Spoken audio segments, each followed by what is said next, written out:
You're listening to a New York Jets episode of the Jacob Valk Show. He's breaking down the team's latest goings-on as only he can. Follow him on Twitter at RealJacobValk. Here he is, Jacob Valk. Hello,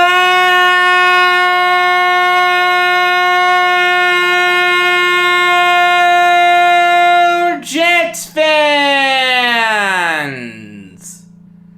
Welcome to my 2021 New York Jets season preview here on the Jacob Valk Show. I am the Jacob Valk, and you're not. As promised, I'm going to go position by position, breaking down this team. I'll give you my final record pick. It's going to be a lot of fun. I've got to start with quarterback. That's the most important position in sports. I've said this before, I'll say it again.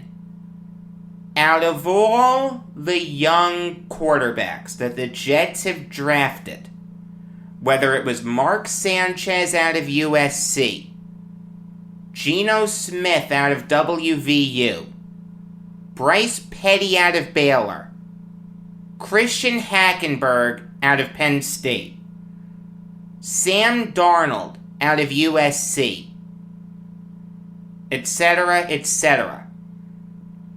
I have never felt more confident in one than Zach Wilson. The arm talent is off the charts. He's a very smart quarterback. He seems to be picking up the offense pretty quickly. It seems like he has the temperament for New York. There was a report that came out before Wilson was officially a Jet that said that Wilson had called a couple former Jets quarterbacks to get the lay of the land. What's it like being the quarterback of this team? Realize, he's making an incredibly big jump in terms of media markets. From Provo, Utah to Manhattan, New York. And yes, I understand that the Jets play in East Rutherford, New Jersey, but there's a reason that they call themselves the New York Jets. There's a reason that the best player in their team's history is nicknamed Broadway Joe. They're a New York team. They just are. The transition is going to be tough. But it seems like Wilson has the demeanor to handle it. And look, he's going to make rookie mistakes. Every quarterback makes rookie mistakes. But there's a saying in the NFL. The best thing that rookie quarterbacks do is become second-year quarterbacks. What Wilson needs to do is learn from his inevitable mistakes. If he's trying to fit balls into incredibly tight windows, if he's throwing into double coverage or he's throwing across his body, his footwork is off kilter, dive into the film and realize what you did wrong so that way you never do it again. Now, the NFL didn't make this easy on Wilson. Take a look at the Jets' schedule. And I'm not going to go win, win, loss, loss, win, loss, win. Because once you get deep into the season, it doesn't matter. Like the second to last week of this season, the Jets are playing the Buccaneers. We would all say that's a loss. But what if I were to tell you that Tom Brady's not going to play in that game? then it's a win, right? You don't know. I don't like doing that. I will give a final record prediction, but I'm not going to go game by game telling you whether I think the Jets are going to win or lose. I will say this, though. In the early portion of the schedule, the first 5 weeks, it's about as hard as it can possibly be for Wilson. You've got the first game in Bank of America Stadium against the Panthers. Sam Darnold's first game against his old team is Zach Wilson's first game in the NFL. If Zach Wilson doesn't outperform Sam Darnold, or at least come close to Darnold in terms of performance, the calls on WFAN the next day will all sound like this. Why did the Jets trade Darnold? Why didn't we use the second overall pick to trade down? Or take one of these big wide receivers, or take Penei Sewell? Wilson's a bust, blah, blah, blah. And I'm going to have to come on this show and explain to people why Zach Wilson will work out. I don't want to do that. Just win that game on Sunday. The home opener is against the Patriots. I understand that the Patriots are starting Mac Jones, but there's nothing that Bill Belichick loves more than beating up on the Jets. So that's going to be really tough. In Denver is going to be really tough. That's where everyone knew that the Jets season was really going to go south last year, when the Jets lost that game against the Broncos with Brett Rippon at quarterback. Against the Titans is going to be really tough.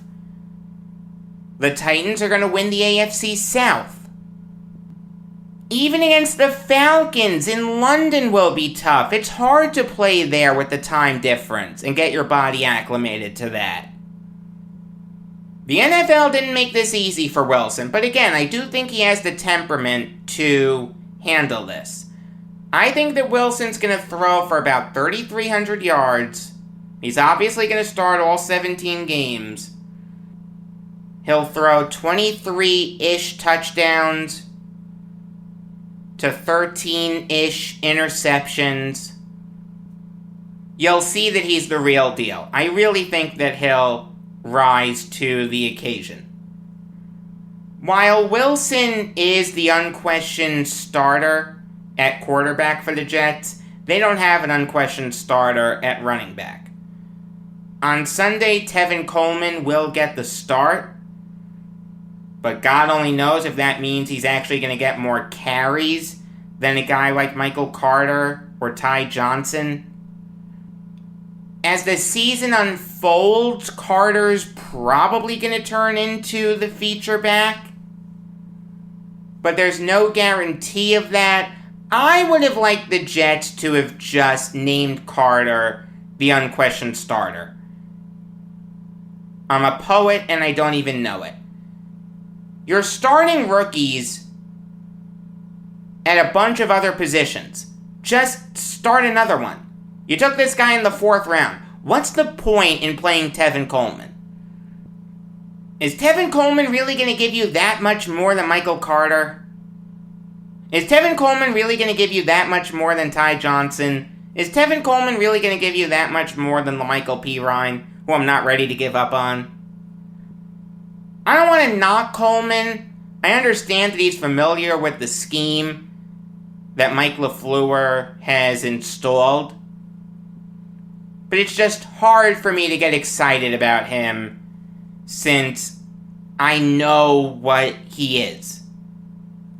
He's a solid running back. There's a role for him in the league. It's just hard to get really thrilled about him. I'd rather see the young guns. That brings us now to wide receiver, where the Jets have really, really good depth. They honestly have like 7 good receivers. Corey Davis is a wide receiver 1 in this league. Maybe he's at the bottom of the list in terms of all the wide receiver 1s in the NFL, but he's on that list. The Jets haven't had a legitimate wide receiver 1 in a long time. Keelan Cole's a solid player. He had 55 catches for 642 yards and 5 touchdowns with the Jaguars last year. Would I rather see Denzel Mims than him on the outside? Absolutely, but Cole's no slouch. Elijah Moore is going to be a really good player in this league for a long time. The Jets were thrilled to get him in the early portion of the second round. Jamison Crowder can still play in this league.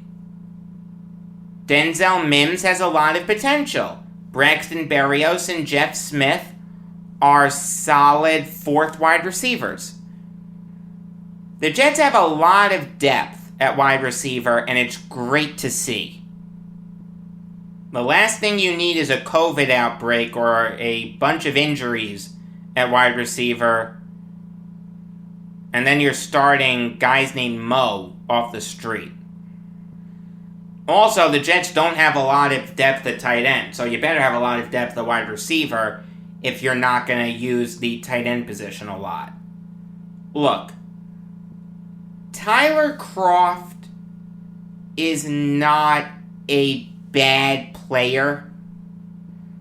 There is a role for him in the league. The thing is, though, he hasn't played in 16 games since 2017. What are the chances of him playing 17 games? Ryan Griffin isn't that good. Daniel Brown isn't that good. Trayvon Wesco isn't that good. Like I said, when the Jets traded Herndon, they traded their best tight end. I have no faith in this tight end group whatsoever. That brings us now to the offensive line. Mekhi Becton, Elijah Vera-Tucker, Connor McGovern, Greg Van Roten, and Morgan Moses. Becton's just going to keep getting better. AVT's a wrecking ball.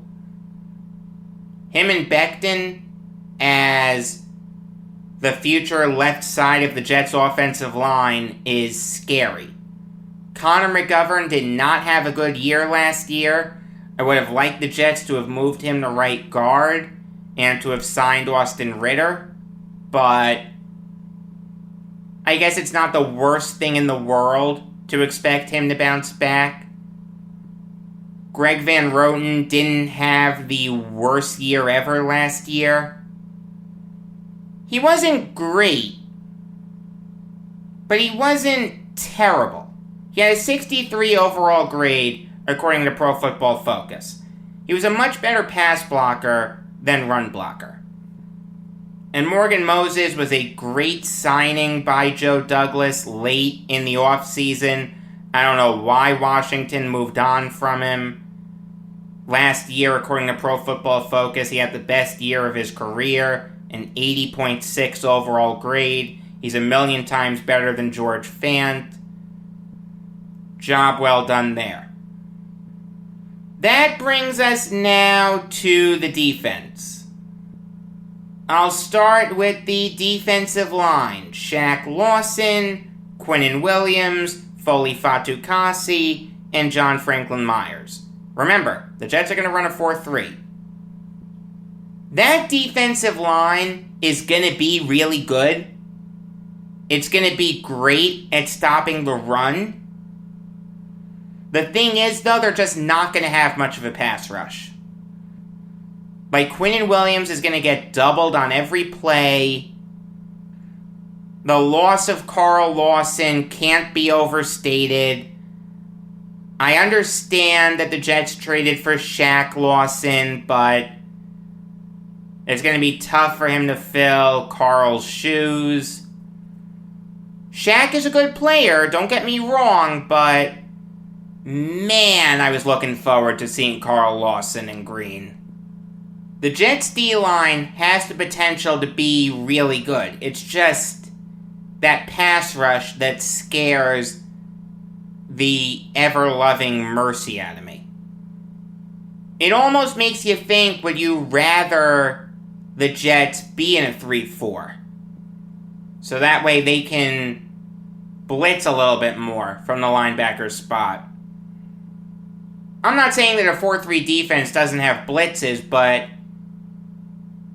usually the pass rush comes from the D-line. A 3-4, it can come from the D-line and the outside linebackers. The linebackers in a 4-3 are usually more focused on coverage. Now, this is where it gets really tough. The 3 starting linebackers for the Jets are C.J. Mosley, Hamza Nasruddin, and Jamin Sherwood. C.J. Mosley, when he's on, is one of the best linebackers in the NFL. The thing is, though, he's only played in 2 games as a Jet. He was signed in 2019. He got hurt early in 2019, missed the rest of the season, and then opted out in 2020 because of COVID concerns. Can Mosley bounce back and be the wrecking ball that he was with the Ravens? The answer is yes, it's very possible, but it's not a guarantee. I am concerned about that. And Hamza Nasruddin and Jamin Sherwood, I liked coming out of the draft. Nasruddin, I loved that pick by the Jets out of FSU in the 6th round. I thought that was fantastic. And Sherwood I liked coming out of Auburn in the 5th round. The thing is, though, to start 2 day 3 rookies at linebacker, how much confidence can I really have in these guys? There's a reason that these guys slipped to day 3. What's the best case scenario for a linebacker for the Jets? Mosley's great, Nasruddin's really good, and Sherwood is solid? Okay, that's fair. I'd sign up for that. But what's more realistic? Mosley's very good, and Nasruddin and Sherwood make a lot of mistakes because they're day 3 rookies that shouldn't be starting. Like, if you wanted to start Nasruddin and have him play with Mosley and Jared Davis, okay, I can get behind that a little bit. I'd be skeptical of it because I'm not a big Davis fan, but okay, I'd understand the logic. This, though, no. I don't like it. I think it's going to be one of the worst linebacker cores in the NFL. Salah's going to have his work cut out for him. And at corner, it's even worse. Think about the 7 corners that the Jets have. Brandon Eccles, Bryce Hall, Javelin Guidry, Isaiah Dunn, Jason Pinnock, Michael Carter III, and Justin Hardy. No one of that 7 is starting for a Super Bowl winner. If I'm being generous, Hall and Guidry can start for a playoff team. If I'm being incredibly generous, here I am screaming for the Jets to add corners. I was begging them to take corners. Take Greg Newsome at 23. Take a guy like Asante Samuel Jr. at 34. Take a corner with your first pick in the 4th round. Sign Richard Sherman. Sign William Jackson. Sign Ronald Darby. Help this group. The New York Jets have, without question, the worst cornerback group in the NFL. It's going to get torched week after week after week. Now, the safeties are good. Marcus May is a really, really good player, and I hope the Jets give him a contract extension because the free safety position matters. According to Pro Football Focus, last year May had an 82.9 overall grade. Let me tell you, that's pretty spot on. May is really, really good. I want him back desperately. And LaMarcus Joyner now being asked to play the safety position, which is what he's more comfortable at, as opposed to corner, which is what the Raiders had him playing. He should be a lot better than he was with the Raiders. Would I have preferred to see Ashton Davis there? The answer is yes. Does it disappoint me that he's on IR and will probably never get a chance to start for the Jets again? The answer is yes. But Joyner should be fine. As for the special teamers, Matt Amendola looked really good in the preseason. He hit an over 50-yard field goal. I have no problem giving him a shot. Let's see what he could do. If not, the Jets will find someone else. I'm not saying it'll be anyone good, but sadly, kickers are replaceable. Braden Mann seems like a solid punter. It's hard to get too excited about him. You hope you never see him in a game. If you're punting, it means that your offense is giving up possession. You don't want to see that. So, I can't get too excited about him. Long snapper, Thomas Hennessy. Believe it or not, he's one of the best long snappers in the game. Like, you don't pay any attention to the long snapper until you see him botch a snap. The thing is, though, I don't think Thomas Hennessy has ever botched a snap with the Jets.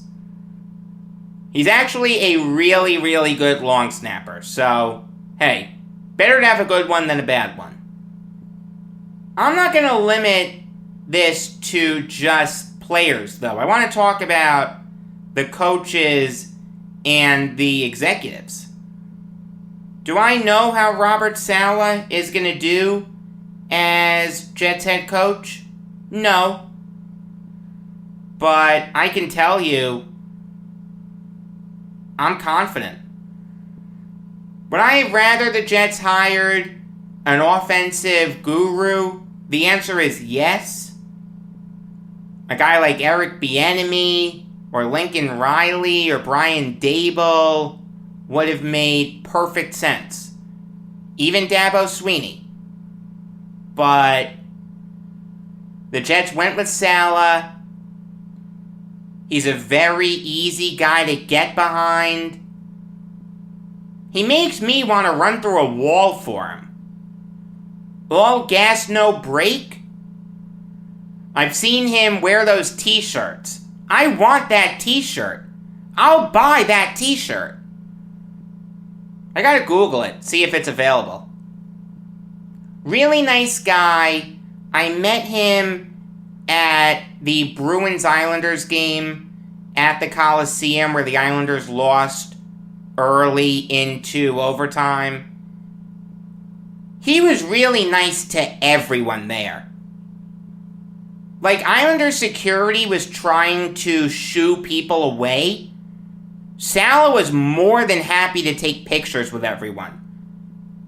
Before the start of overtime, Saleh stayed in his seat as opposed to going to the special area where he wouldn't be bothered by the general public. Even when he was ushered away to that area, he was stopping and taking pictures with everyone. I've never seen anything like that. If that was Adam Gase either would have been in a private box where no one could get to him, or he would have shoved people out of the way to prevent them from taking pictures with him. I got to Salah between the third period and overtime. The crowd had kind of dissipated around him. I was on the row above him, and I asked him if he would take one more, and he was more than willing to do it. I actually asked one of the security guards there if he would take our picture, and he said yes. Then I turned to Salah and I said, "All gas, no brake." And then he said, "All gas, brother." And I posted that picture on Twitter. Then I was told that I really had to leave. So it's like, okay, I'm leaving. And then as I was going down, I saw someone else, and it's like, I'm leaving. I just happened to be sitting below him. I have no intention of asking Salah to do anything else. It seems like he has a great head on his shoulders. I do think he's going to do good things here. The one thing that I don't like is that he's not calling plays. Jeff Ulbrich, the defensive coordinator, is calling plays. I don't want him calling plays. This guy only called plays for a little bit of the 2020 season for the Falcons. I want Salah calling plays. He's called plays in the NFL since 2017. He called plays for a team that went to the Super Bowl and nearly beat Patrick Mahomes. But I understand why he's not calling plays. Salah wants to oversee the whole team. It's hard to do that when you're just calling plays on defense. At the end of the day, if Salah trusts Ulbrich, okay, I'll run with it. If it doesn't work out with him, I fully expect Salah to take over play calling. That brings me to Joe Douglas. I don't want to criticize Douglas. I don't feel like this is the right forum for it. This is a season preview, and Douglas went into this offseason not expecting to win. Like, he didn't draft for this year. He didn't sign players in free agency for this year. He did it for future seasons. Now, I'm skeptical of his ability to implement that plan. I mean, a big part of building for the future is the draft. Let's look at the 2020 draft class for the Jets. And don't tell me that this was an Adam Gase draft. No, Joe Douglas was the GM. He was the one making those picks. Mekhi Becton's a stud. Denzel Mims is buried on the depth chart. Ashton Davis will never turn into anything with the Jets. Jabari Zuniga's on the practice squad. LaMichael Pirines buried on the depth chart. James Morgan's a Panther. Cameron Clark probably isn't gonna amount to anything with the Jets. Bryce Hall has some potential, but he's gotta show it, and Braden Mann is a fine punter. It's hard for me to get excited about Joe Douglas's drafting ability when from rounds 2 through 4, picks that you really need to hit on, he hasn't hit on. The guy's 0 for 6. I mean, there's a real chance that he goes 2 for 9 after this season. Would it surprise you if Bryce Hall busted? That wouldn't surprise me. Again, man's a fine punter. I'm not knocking him. Douglas has already wasted one draft class. This draft class, with Wilson, AVT, Moore, etc., he's really got to hit a home run. All in all, this Jets team will be noticeably better than last year's Jets team. Granted, that's not a high bar to clear, since they went 2-14 and started out the season 0-13, but I think you'll see at the end of this year that the ship is pointed in the right direction. They'll have a ton of holes to fill, but they'll have some building blocks with Wilson, Davis, Moore, Becton, AVT, Quinnen Williams, CJ Mosley, and guys like that.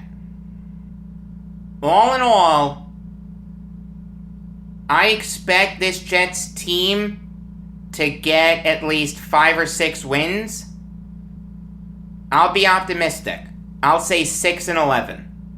It's kind of funny. I said the same thing about last year's Jets team. But I think the Jets are in a much better spot to make my prediction come true this year than they were last year. Bringing in Salah, bringing in Wilson, bringing in Davis, bringing in AVT. I think this Jets team will be 6-11. New York Jets instant recap comes your way right after Sunday's game. Regular episodes of the Jacob Valk Show come your way every weekday afternoon. On Monday night, you'll get a New York Yankees show, like you'll get every week for the rest of the regular season. Until next time, I'm Jacob Valk, and always remember, if you disagree with me, you're wrong.